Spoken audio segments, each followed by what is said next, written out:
Support for Nevada Week in person is provided by Senator William H. Hernstat and additional supporting sponsors. Las Vegas oftentimes is seen by many as a cultural wasteland. Many of us have come to Las Vegas from other places, and some argue this has only diluted what cultural heritage we have. While others argue our unique diversity provides a watershed from which an equally unique and diverse culture can spring. Well, at the forefront of this discussion in every way imaginable is Las Vegas native Brian Paco Alvarez. Paco has been called by Las Vegas Weekly, quote, an omnipresent fixture in the local landscape, whether it's arts, history, or downtown, end quote. He's a cultural historian, entrepreneur, and art curator. He has worked at the Liberace Museum, the Neon Museum, Area 15's Museum Fiasco, and Zappos. He's now off on his own with the Psionic Art Works. Paco, thank you so much for joining us. Thank you for having me. It's quite an introduction. You know. It's a long list, and we left a lot of things off that list too. I mean, we could talk about some of your board membership, but also other jobs you've had in town too. Do you have a couple hours? Seriously. Crazy. But that's why we wanted to have you on, because you. You provide such interesting perspective. A lot of your focus is on kind of the cultural curation of what we are as Las Vegans. And I wanted to start there with something I said right away is, I mean, recent growth and diversification, right? We have diversified a lot. We've grown exponentially. Good or bad thing for our cultural vision here in Las Vegas? It's good because the bigger the population, especially from different communities, will force the old guard here in this community to begin thinking more broadly about the important things of making Las Vegas a very livable place. Now, there's in the arts, we're a very small group of people, you know, yelling constantly, but with the new influx of people that have been coming in, you know, sports, 20 years ago, we would have never even, we would laugh at having the Raiders here. We're never going to get, my father would always say, we're never going to have professional sports here. And now that has changed, and that in big part is because of a population that has moved into the city that expects a city our size to have those kind of amenities. And the last part of that is the arts. So they're going to demand, and they're already demanding, more cultural access. You mentioned sports. That might be surprising that we associate sports with culture and culture of Las Vegas, but clearly we should be talking about sports as a big part of our cultural identity now. Without a doubt. The first baseball team that Las Vegas had was in 1906. Yeah. And so people seem to forget, you know, our history. Las Vegas was not founded by Bugsy Siegel in 1945. Now, he actually died in 1945, 46. You know, Las Vegas started in 1905, founded, and you know, there was a lot, there's always been culture. I mean, you look at the Mesquite Club, for instance, which is a women's service organization, started in 1911. They started the first library, they started the first art guild.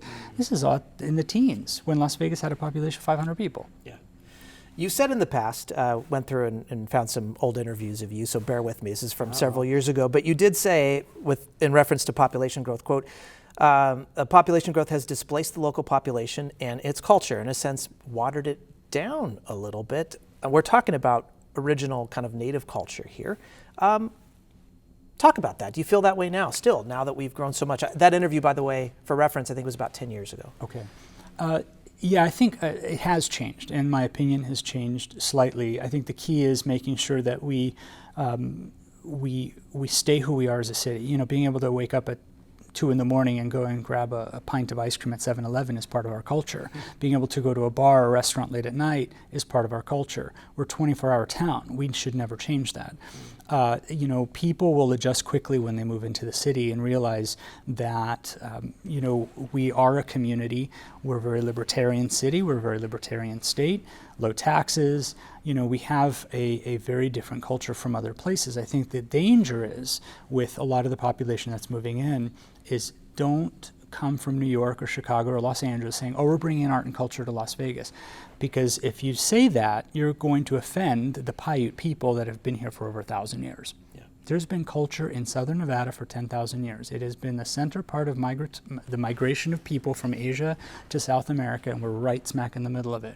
There are, you know, countless caves, petroglyphs, all throughout the area that speak to a much broader cultural connection that we've had for millennia. Let's talk about you too. You are a native Las Vegan, I am. born and raised here. And again, as we have more people from the outside come in, I'm one of them. You are displaced more. You mentioned some of those cultural attributes right there off the, going to 7-Eleven is a cultural attribute here, a 24-hour access town. I mean, how do you feel about that? I mean, do you feel that there still is a solid native Las Vegan culture here in the city? There is. It's small, and growing. Keep in mind that all these people that have moved in from other communities are having babies. And so now there's this huge growing population of very young people saying, hey, look, I'm from Vegas. When I travel abroad, I tell people, that people ask, where are you from? I don't tell them I'm from the United States. I just tell them I'm from Las Vegas. And their eyes, oh my God, you know Wayne Newton? I'm like, everybody knows Wayne Newton, So people really have a vision of Vegas globally that is of entertainment and casinos and excess and all that, and that is very unique to Las Vegas. It's unique, and it reminds me of, and you mentioned Wayne Newton. I mean, you hear this a lot, especially the longer that you live here, that it's a big and growing city, but it's still extremely small, and to the point where you even sometimes have access to some of our big stars and marquee performers like that you just see around town, or you'll go to an event and you'll see them there. Right. Do you think that'll always be part of Las Vegas? I hope so. I think culture evolves. I mean, culture is not a static thing. It's people will quickly realize, that we do things a certain way in this community, in this state, that is not the norm in other places. I said earlier, when someone's driving in from Utah back in the 50s, they would say, don't look out the windows, because they just needed to get to LA because of the sinful nature of our city. But America is becoming more like Las Vegas.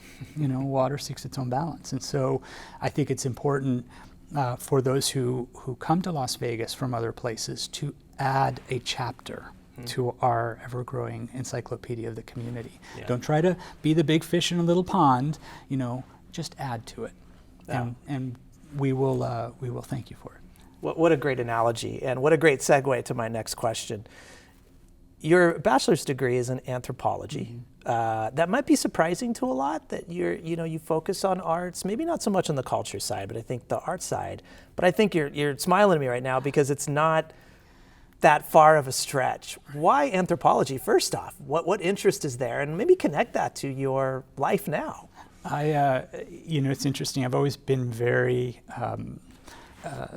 connected to Native American culture. I love Native American culture. I love, the art, the performance.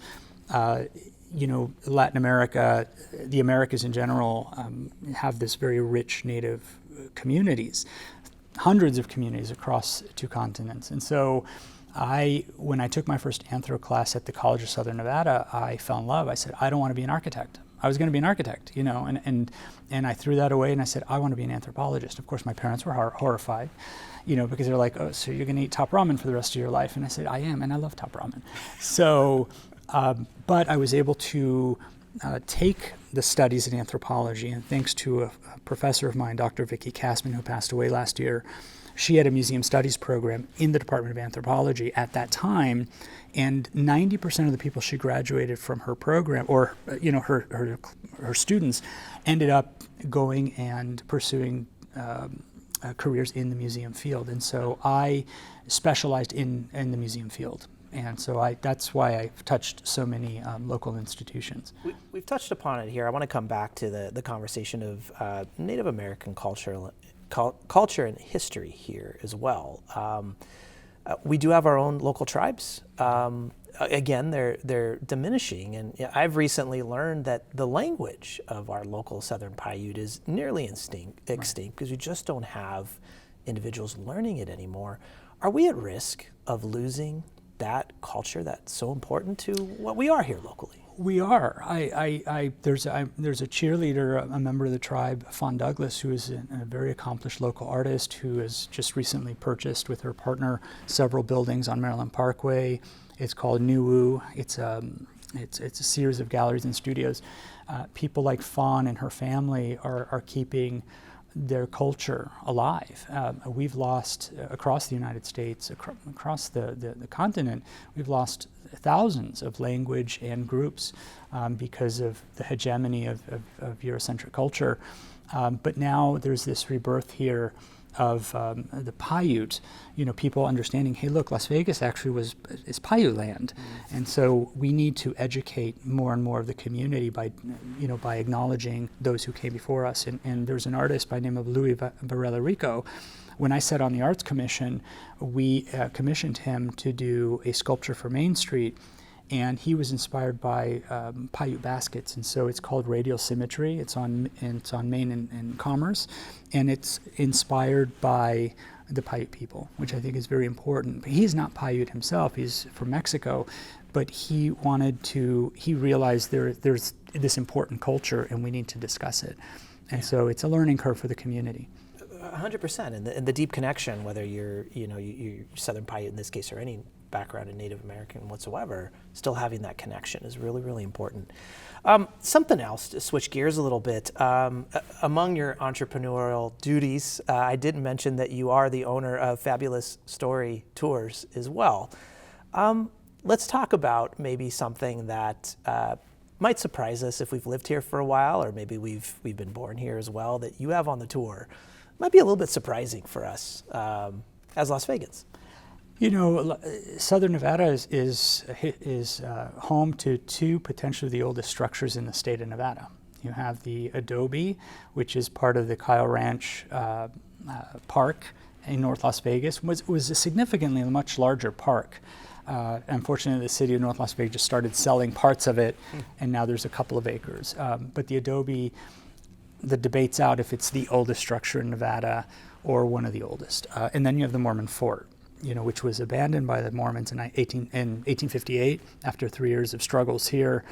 And then Octavius Decatur Gass came in, and he, homesteaded the fort and created a beautiful ranch. And he was the first kind of convention bureau for the city, because he encouraged people to move to the area because of the great agriculture that was here at that time. Wonderful.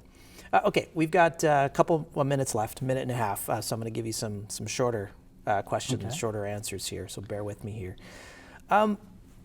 Best representation of Las Vegas culture here in Las Vegas, big or small? I have a feeling maybe we've already talked about it. The best is go down to the Arts District. Come down to the Arts District and see the organic side of Vegas. A true Las Vegas experience is? A true Las Vegas experience is going to 7-Eleven, of course. Going to 7-Eleven and buying yourself a tub of ice cream at 2 in the morning. That is about as Vegas as you're going to get. Next big thing in Las Vegas will be? MSG Sphere, being built behind the Venetian and over by the Encore as well. That's, I think, is a game changer for the city. And it's what I'm concerned about is how they're going to program that dome. See, if they use some local art to program that dome, I think is going to be important. Yeah, we talked about that recently too, and just each layer that goes on, I think, is making the question marks go up even more. So, Paco, thank you so much. Thank you. Appreciate it. Absolutely. For an in-depth conversation with Paco Alvarez about the rise of immersive and experiential art, check out Nevada Week at 5:30 p.m. Sunday or 7:30 p.m. Tuesday. You can find us anytime, vegaspbs.org/Nevada Week. Follow us on Facebook and Twitter at Nevada Week. Thanks a lot.